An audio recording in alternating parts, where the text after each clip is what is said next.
Salut et bienvenue pour une nouvelle histoire de chanson.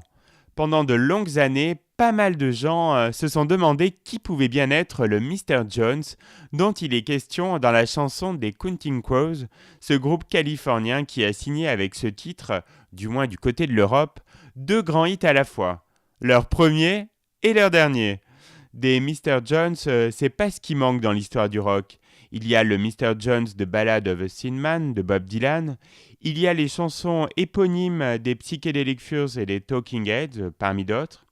Il y a aussi la Mrs. Jones de Billy Paul. Et puis, A Jones, en argot, c'est aussi ce besoin irrépressible, une envie à assouvir très vite, et par extension, la cam, l'héroïne. Non, le vrai Mr. Jones existe vraiment. Il s'appelle Marty Jones et c'est le vieux pote d'Alan Duritz, chanteur des Counting Crows. Avec le guitariste David Bryson, co-auteur de la chanson, ils avaient un groupe ensemble. Il s'appelait The Himalayans. C'est Adam Duritz qui a raconté l'histoire.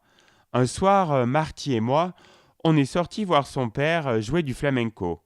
Il vivait en Espagne et était à San Francisco avec sa troupe. Après ça, on est tous allés au New Amsterdam, un bar situé sur Columbus Avenue, et on s'est bien bourré la gueule.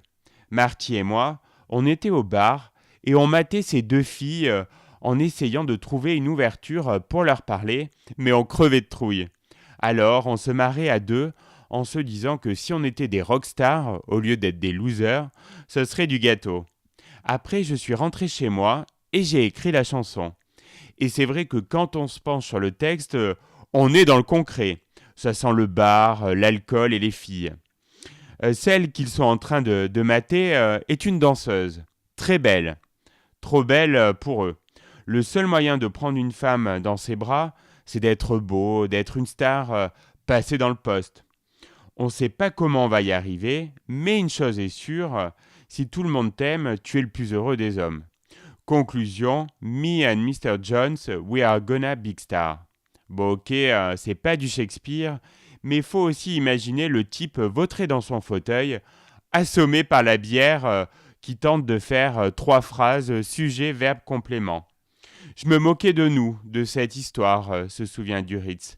Mais c'est vraiment une chanson sur tous les rêves qui nous poussent à faire des choses qui nous tiennent à cœur. Rêve en partie réalisé avec le succès de Mr. Jones, même si ce succès est assez vite retombé. L'important n'est pas tant d'arriver en haut que d'y rester.